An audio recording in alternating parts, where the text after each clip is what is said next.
Hello મિત્રો, share બજારની વાતોમાં મિત્રો ભારતીય બજારમાં ઘટાડાનો દોર ચાલુ છે અને બજારના નિષ્ણાતોનું કહેવું છે કે ઘટાડામાં જે ઇન્વેસ્ટ કરી શકે છે એ જ પૈસા બનાવી શકે, પરંતુ ઇન્વેસ્ટ થોડું થોડું કરવું અને બજારમાં લિક્વિડિટી એટલે કે પૈસાની આ ત્રીજો મહિનો ચાલે છે, વર્ષનો એન્ડિંગ મહિનો છે, એટલે કેશની લિક્વિડિટીની થોડીક અસર દેખાઈ રહી છે અને માનસ લોકોનું નેગેટિવ વ્યૂ છે. મિત્રો, તમને નહીં ખબર પડે, મને નહીં ખબર પડે, પરંતુ બજાર જ્યારે અપરનમાં આવશે ત્યારે સર્કિટ ઉપર સર્કિટો લાગવાની ચાલુ થઈ છે. આપણે જાન્યુઆરી ફેબ્રુઆરીમાં જોયું છે માર્કેટ સતત હાઈ ઉપર હાઈ બનાવી રહ્યું હતું. અત્યારે માર્કેટ એટલું બધું ઘટ્યું નથી, પરંતુ મિડ કેપ અને સ્મોલ કેપની કંપનીઓ ખૂબ ઘટી છે અને જેને જેને ઇન્વેસ્ટ કરવું હોય તે એમના રડારમાં રહેલા શેરો, તે એમને ગમતા શેરો, સારા વેલ્યુએશનવાળા શેરો અને સારા કંપનીઓ જેટલી શક્તિ હોય, જેટલું લાંબા ગાળાનું રોકાણ કરી શકો એમ હોય એટલું રોકાણ કરી દેવું. ચારે વધવા મળશે તમારે મને ખ્યાલ નહીં આવે, અને આવા તો ઘણા કરેક્શન આવ્યા બજારમાં અને ખૂબ વધવા મળે છે. હવે આપણા વિડીયોની વાત કરીએ મિત્રો. આપણે 3-4 શેરોની વાત કરવી છે, પરંતુ આ ફક્ત ઇન્ફોર્મેશન છે. આ શેર ખરીદવાની કોઈ રેકમેન્ડેશન નથી, કોઈ સલાહ નથી ખરીદવા. તમારે તમારા રડારમાં જે શેર રાખવો છે એમાં એનો સમાવેશ કરવાનો છે. અને જ્યારે તમને એવું લાગે કે આ શેર એના વેલ્યુએશન, એના સેક્ટરથી સસ્તો શેર છે, આ શેરમાં દમ છે, તો જ તમારે એમાં આગળ વધવાનું છે. મિત્રો, નેનો કેપ અને માઇક્રો કેપની છોટી કંપનીઓમાં તમે ગજબનું રિટર્ન મળ્યું છે એની કોઈ વાત કલ્પના ના કરો. 1000 ગણું રિટર્ન મળ્યું છે અને ઉપરથી નીચે આવે છે તારે એટલા ને એટલા નીચે આ શેરો આવી શકે. એટલે જો તમે જોખમ ઉઠાવી ના શકો, તમે રિસ્ક ના લઈ શકો, તો આવી કંપનીઓથી તમારે દૂર રહેવું પડે. અને તમારું વિઝન જો લાંબા સમયનું હોય તો શેર ઉપર આવશે અને સારી કંપની છે તો એ 100% આગળ વધવાની છે. પહેલો આપણે સ્ટોક છે ડિફેન્સ સેક્ટરનો. મિત્રો, મહત્ત્વનું સેક્ટર છે. 5 વર્ષ પહેલાં ડિફેન્સ સેક્ટરની કોઈ વાત નહોતો કરતો, પરંતુ આજે ભારત સરકારનું વિઝન અને $5 ટ્રિલિયન ઇકોનોમી, આ બધી વાતોથી તમે સમજી શકશો કે ડિફેન્સ સેક્ટર આપણે નિકાસ કરતા થઈ ગયા.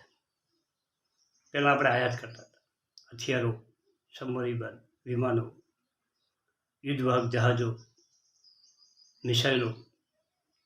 આજે આપણે નિકાસ કરવા અને આપણી કંપનીઓ, મેઇન કંપનીઓ અને પેટા કંપનીઓ મજબૂત થઈ ગઈ છે. એકચ્યુઅલી હિન્દુસ્તાન એરોનોટિક કંપની મોટા મોટી ડિફેન્સની કંપની છે અને એને એક વિમાન બનાવવું હોય, યુદ્ધવાહક જહાજ બનાવવું હોય તો 1300 કરોડ રૂપિયા થાય. અને એક યુદ્ધવાહક જહાજ બનાવવા માટે ઓછામાં ઓછી 10 કંપનીઓને નાના મોટું કામ મળતું હોય. આ રીતે દેશનો વિકાસ થઈ ગયો. હવે તો આપણે પહેલી કંપની છે DCX સિસ્ટમ લિમિટેડ. મિત્રો, 300 આસપાસ શેર ચાલી રહ્યો છે મિત્રો, અને ખૂબ ઘટ્યો છે. Company system integration, cable wire, missile, radar આ બધું કનેક્ટ કરવાનું કામ કરે છે. અને આ કંપની 75% એક્સપર્ટોનું માનવું છે કે સારામાં સારી કંપની છે. કંપનીનું માર્કેટ કેપ ખૂબ નાનું છે, 3700 કરોડ જેવું. PE 44 ઉપર ચાલી રહ્યો છે. EPS 8.6 છે. અને આ કંપનીમાં તમને ચાન્સ છે મોટો. જો ડિફેન્સ સેક્ટરનો વિકાસ થશે તો આ કંપનીનો પણ જોરદાર વિકાસ થશે અને એનો ભાવ 100% વધી શકે એવી કંપની છે. તમારે 300 આસપાસ કે 300થી નીચું આવે તો આ શેરમાં થોડાક પૈસા તમે લગાવી શકો છો મિત્રો. હવે એના આપણે વાત કરીએ કે એના પ્રમોટરનું હોલ્ડિંગ 62.30 છે, એફઆઈસી 6.75 છે, ડીઆઈ 11.48 છે અને પબ્લિક પાસે 19.39 છે. મિત્રો, નાની કંપની છે, છતાં પણ આપણા ઘરેલું ફંડે 11%નું હોલ્ડિંગ કર્યું છે. અને તમને વાત કરું કે 21માં 641 કરોડનું વેચાણ હતું, 22માં 1102 કરોડનું વેચાણ થયું છે અને 23માં 1254 કરોડનું વેચાણ થયું છે. 21માં 30 કરોડ નફો હતો, 22માં ડબલ નફો એટલે 66 કરોડ થયો છે અને 23માં 72 કરોડ નફો થયો છે. બજારનો ટ્રેન્ડ અત્યારે નેગેટિવ ચાલી રહ્યો છે, પરંતુ આ કંપની તમે લીધેલી હોય તો તમે એમાં દમદાર પૈસા બનાવી શકો છો. અને હવે બીજી કંપની છે રિન્યુએબલ એનર્જીની કંપની.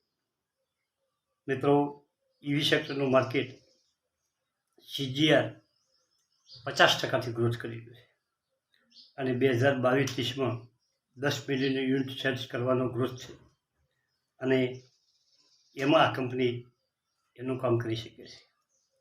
જનસોલ એન્જિનિયરિંગ, આ કંપની 1200 આસપાસ ચાલી રહી છે. હાઈ રિસ્કવાળી કંપની છે મિત્રો. કંપની બોનસ હમણાં આપ્યું છે, 1 વર્ષમાં 300% રિટર્ન આપ્યું છે. લાઈફ ટાઈમ 5758% રિટર્ન આપ્યું છે. કંપની સોલાર પેનલ પ્રોવાઇડનું કામ કરે છે, કંપની ઈવીમાં કામ કરે છે અને પુણેમાં ઈવી મેન્યુફેક્ચરિંગનો કંપનીનો પ્લાન્ટ છે. મિત્રો, હવે માર્કેટ કેપ 4607 કરોડ છે, PE 82 છે અને પ્રમોટરનું હોલ્ડિંગ 62% છે, એફઆઈસી 3% છે, ડીઆઈ 1% છે અને પબ્લિકનું હોલ્ડિંગ 33.62% છે. હાઈ રિસ્કવાળી કંપની છે. આવી કંપની તમારે રડારમાં રાખવાની છે અને હાલ લેવાની એમાં કોઈ ઉતાવળ કરવા જેવું નથી. હવે એના પછીની કંપની છે સેમિકન્ડક્ટર સેક્ટરની કંપની એસ્પાસ કંપની, SPEL સેમિકન્ડક્ટર. આ કંપની 125 આસપાસ ચાલી રહી છે. મિત્રો, કંપની 52 વીક લો 33 રૂપિયા છે અને 52 વીક હાઈ ઉપર ચાલી રહી છે. કંપની માર્કેટ કેપ કેટલું છે ખબર છે? 579 કરોડ. એક માઇક્રો કંપની છે. આવી કંપનીઓમાં તમારે ખૂબ સચેત રહેવું પડે, થોડાક પૈસા લગાવવા જોઈએ આવી કંપનીમાં. PB 11.71 છે, બુક વેલ્યુ 10.74 છે અને ફેસ વેલ્યુ 10 રૂપિયા છે. વેચાણમાં 2020 પછી સતત ઘટાડો થયો છે, પરંતુ કંપનીમાં નુકસાન થયું નથી. શેર હોલ્ડિંગ 60% છે પ્રમોટરનું, એફઆઈસી 0.2 છે અને પબ્લિક 40.78 છે. કંપનીમાં 65,578 શેર હોલ્ડરો છે અને હિતેશ રામજી ઝવેરીએ 0.5%, શરદ કનૈયા શાહ 1.25%નું એમનું હોલ્ડિંગ છે અને ભારતની એકમાત્ર સેમિકન્ડક્ટર એસી પરીક્ષણ સુવિધા હોવાને કારણે કંપની ભારતીય માટે એક નેતૃત્વ કરી રહી છે. એ વિશ્વની ઘણી કંપનીઓ સેમિકન્ડક્ટર કંપનીઓ માટે વિશ્વનીય અને મેન્યુફેક્ચરિંગ પાર્ટનર છે. સ્પેસ વેકર શોર્ટ એસેમ્બલી ટેસ્ટ અને શિપમેન્ટમાં સર્વિસનો સમાવેશ કરે છે. ક્લાયન્ટને તેના નવા ઉત્પાદન માટે મદદ કરે છે અને સ્પેસ પેકેજ ડિઝાઇન, પરીક્ષણ અને આ બધા કામ કરે છે. એના પછીની નેક્સ્ટ કંપની છે અડવાણી હોટલ. મિત્રો, આ કંપની 162 રૂપિયા ચાલી રહી છે અને એનું માર્કેટ કેપ 750 કરોડ છે. નાની કંપની છે. પર્યટન ઉદ્યોગનો ખૂબ વિકાસ થઈ રહ્યો છે અને આ હોટલ નો બિઝનેસ સાથે જોડાયેલી કંપની છે. કંપનીમાં શેઠ બજાજ કૃષ્ણ દામાણીએ પણ આ હોટલ ક્ષેત્રમાં એનું મોટું રોકાણ કરેલું છે. આ કંપની નાની છે પરંતુ ખૂબ ચર્ચામાં છે. દેવા વગરની કંપની છે, ડેટ ફ્રી કંપની છે અને આવી કંપની ઘણી ઓછી મળે છે. ગોવામાં રિસોર્ટ છે, કેરાવાલોમાં અને હોટલમાં કેસિનો લોન્ચ કરેલું છે મિત્રો. અને કંપની સારામાં સારી છે. સુરેન્દ્ર અડવાણી, હરેશજી અડવાણી ઓના પ્રમોટરો છે. પબ્લિક હોલ્ડિંગ 49.47 છે. ડેલ્ટા કોપની 26.30% ભાગીદારી છે. રાધાકૃષ્ણ દામાણીનું 4.18% હોલ્ડિંગ છે. અને આવી રીતે આ કંપનીઓમાં પણ ઘણા નામ હોલ્ડિંગ લીધા છે. તો આવી કંપનીઓ તમે રડારમાં રાખી શકો છો અને લાંબા ગાળે સારું રિટર્ન મેળવી શકો.